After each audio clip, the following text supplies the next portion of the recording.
believers, I'm going to mention a piece of history now about a leader of the 20th century who was also an activist, and I want you to guess who it is I'm talking about.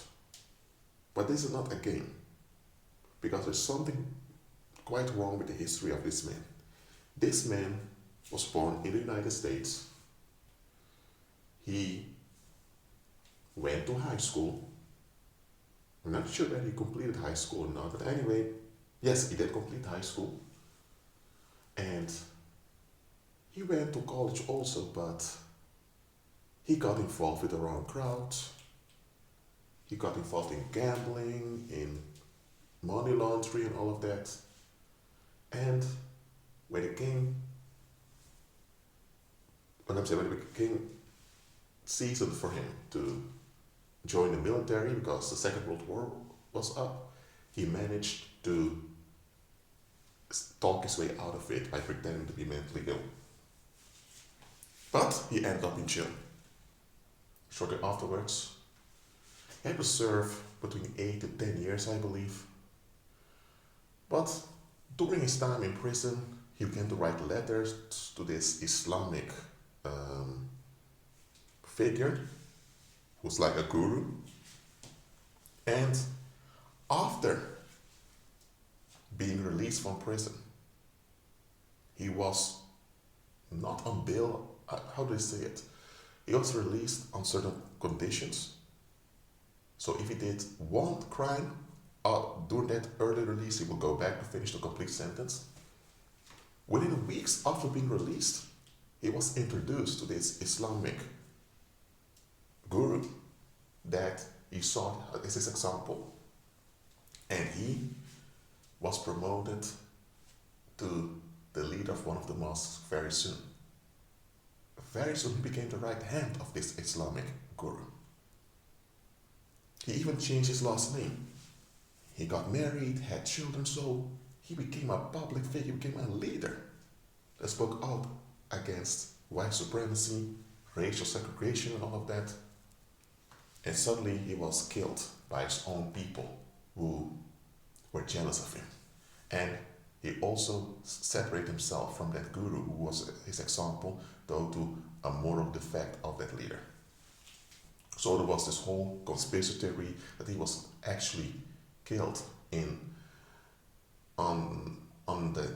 he was killed as part of an assignment by that Islamic guru. I'm not going into all of that. This dude had a very extraordinary career. He was a con man.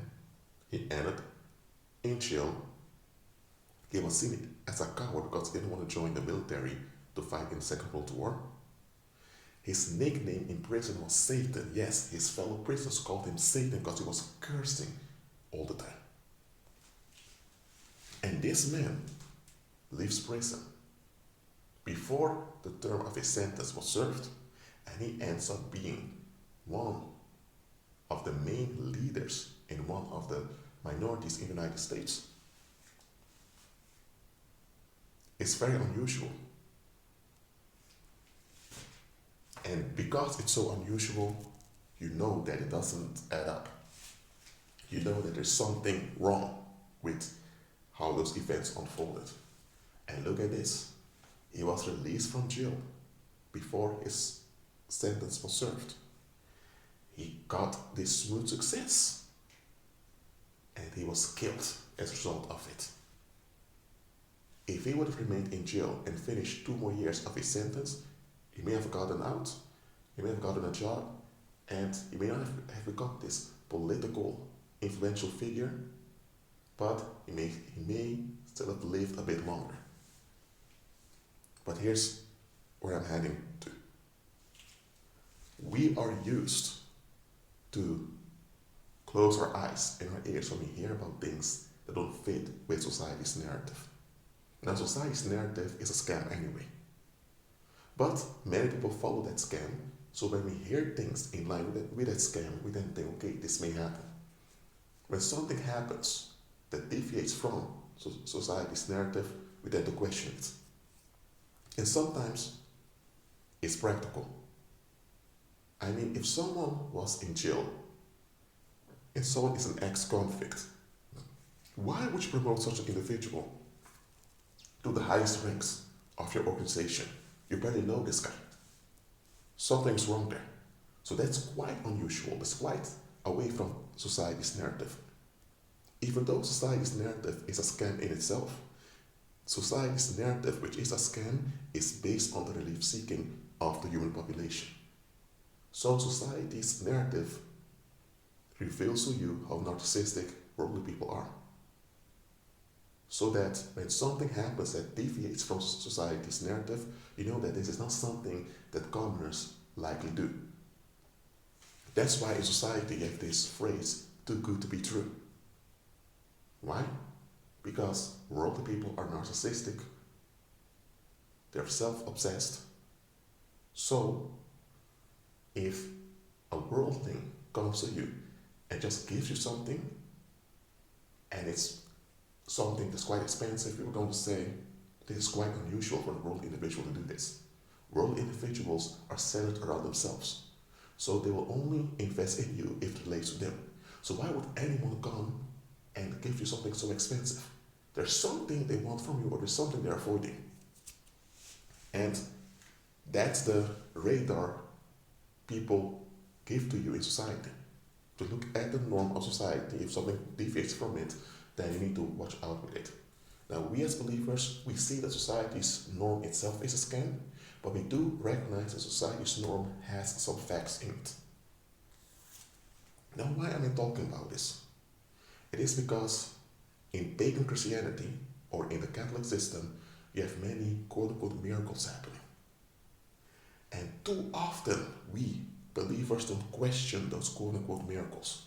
Yes, a miracle is when a natural process or a natural cycle is broken and an outcome is introduced. That's what a miracle is. And God does miracles all the time. Believers that walk by faith can also cause miracles. Not by their own strength on our terms, but by God's strength. But look at this. Miracles are seldom embraced by the world because miracles are never in line with society's norm.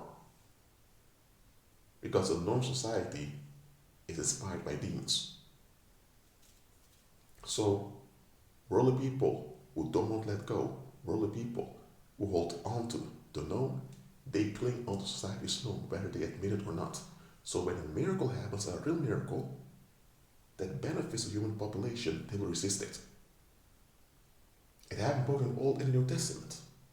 But now, these days you have disruptions in society's cycles that happen, and it's embraced by the world. Then you know that those disruptions come from the paranormal, and that it has a demonic cover. So just because something is unusual doesn't mean it's a miracle. Just look at the context. And just let me know in the comment section if you know which historical leader for the world I've spoken about in the beginning. That's it for now. Keep agreeing with Christ and be at peace.